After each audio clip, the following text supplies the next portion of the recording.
This is Shane Mcguigan and you're watching PSB Sports. This is Shane Watson here for PSB Sports. I'm lucky enough to be joined by Shane Mcguigan. How are you, Shane? Good, thank you, mate. All good, good, good. Obviously you've got a big fight this Friday. You've got Grosz against Golovkin. Yeah. A tough fight, a very, very tough fight. I was watching him recently and I looked at his box record as well.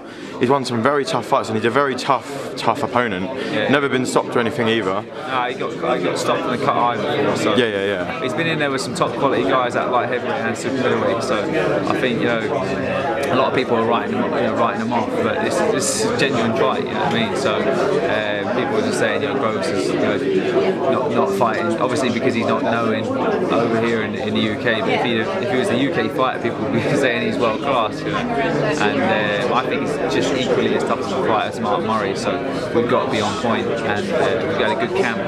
We just have to go in there and just be sensible, and take every round as it comes and stick to his boxing. You know, this guy's going to walk onto shots. Like, he takes a great shot, as you said, he's taken everyone the distance, so it's got to be clever. Well, I mean, the fact that he's gone up to light heavyweight and fought Jurgen Bremer, which was obviously a weight above, and Jurgen Bremer in his own right is a massive puncher as well. It shows that it's going to be a very tough fight for George Grosz in his own right. Do you think this is a harder fight than Mike Murray? I think so, and I think so mainly because of the height. You know, the fact is there's a lot of height around the Mark Murray fight. And, you know, you can kind of like really fire yourself up for it. But I'm not saying that George isn't fired up. It's just that he needs to go in there and really believe this is going to be a tough fight, because it is. And I think Golovkin is just a bigger version. You know, he's very similar style to Murray. Murray sort of throws a lot more hooks, gets in close, works the body, whereas this guy punches straight. And he punches straight, and he actually works his way in, punching, into range. Whereas Murray kind of tried to like slip and slide and get in close, which means you can get a little bit lazy with Martin Murray. You can't get lazy with Golovkin. Obviously, in the Martin Murray victory, it looked like a very mature George Grosz, and probably the most mature performance we've seen of him since he's joined. Obviously, is that something that you think you've added to his game, where he's been a bit more mature? Because obviously in the Froch fights of Fitzpatrick, there were times where he switched off and he wasn't maybe as disciplined as what he is now. I think it's having respect and respecting somebody's voice in the corner. But at the end of the day, you know, he's his own man, and he's learned from his mistakes as well. So I'm not going to take credit and say that I've matured him. I'm going to say he's matured as a person, and I've helped refine some of his tools. And I think, when you go into a fight and you know you're confident, you've ticked every box in training, that makes you a lot more calmer and mature when you're in the fight. Is this the best shape he's been in his life, in his career, do you think? Yeah, I think so, because it's a 4th fight this year, and we've just been on a conveyor belt. We've had 4 camps now working together, and he's getting better and better every camp. So top quality sparring. Had 9 weeks, had a baby, so he put a little bit of weight on, but the weight came off straight away, and it's all been a great camp. So really looking forward to Friday night. Really excited about getting this win, and once we get this win, then we're on to the world stage. I think people can't ignore him after that. And he's a massive name, but he's also a danger for people. A lot of people look at him and go, all right, well, yeah, he's a big name, he's fought for a world title 3 times, but why would I want to take that fight to defence, or what? So he has to get himself into the managed position to fight for his world titles. He's not a guy that is easy pickings for people and gone in as an opponent, because he's far too dangerous for that. So he has to earn his place, but he's always done that in the past. He's going to do it again, and I think Friday night, this is our last little hurdle to go before we get that world title job. When people mention Golovkin, one thing that's always repeated is obviously who he beat in the amateurs, Gennady Golovkin. Do you take much account of that, really? Because obviously amateurs and pros are very different.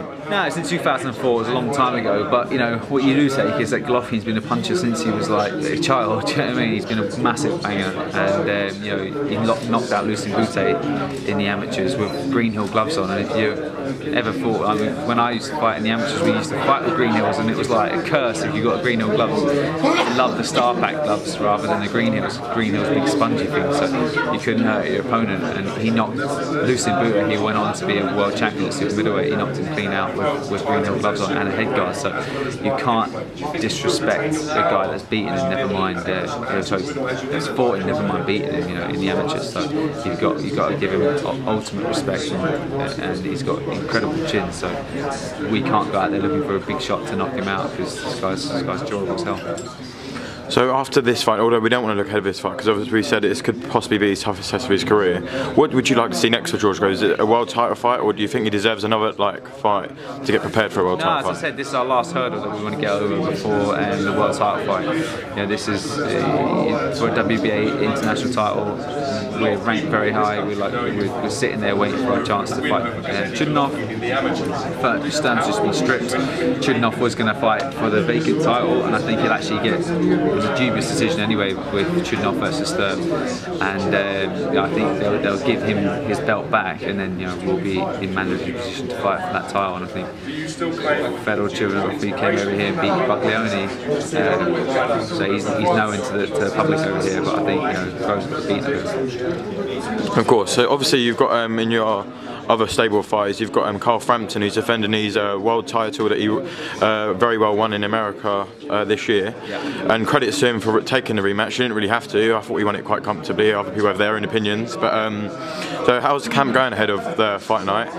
And is Frampton in good spirits for the fight as well? Because obviously I know he wanted it in Belfast originally. No, to be honest, if you can't get Belfast, you're not going to be upset about going to Vegas, are you? It's what dreams are made of for a guy that's come from Belfast. He's had an amazing year. He's headlined in the MEN and the unification fight at Sky Box Office.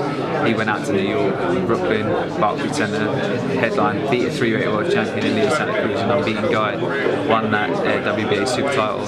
And now he's defending it in Vegas, in January the following year. So it's almost like 3 fights in 1 year. So it's been a great year for him.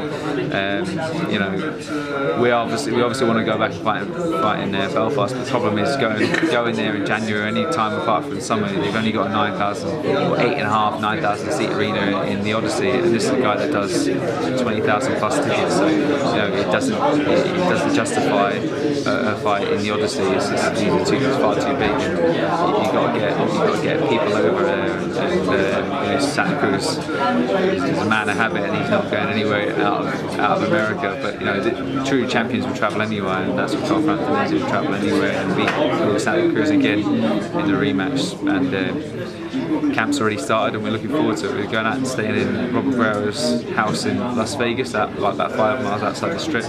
Big 9-bedroom house, so gym in it and everything like that. So we'll have Frampton, Grosz, David Haye out there, Taylor, everyone's going to be out there and training like mad. So really, really excited about it.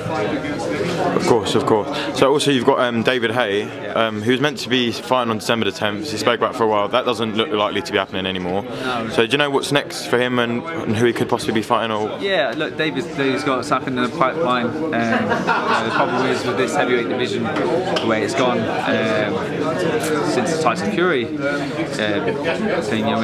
he vacated the belts before, he was going to get stripped the following day, so he vacated his belts and got rid of them. So everyone seems to be grabbing at these belts. Anthony Joshua was going to fight Parker, as Klitschko didn't come out. Parker's now fighting Andy Ruiz.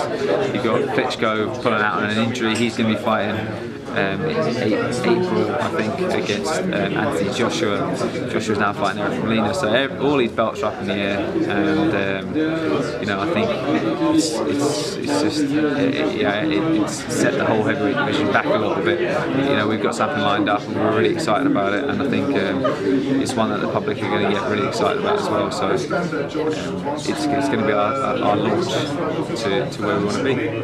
Well, we always love having you on PSP Sports, Shane. You're a loyal man to us here, and we look forward to speaking to you soon. Thanks very much. Cheers, mate. Thank you.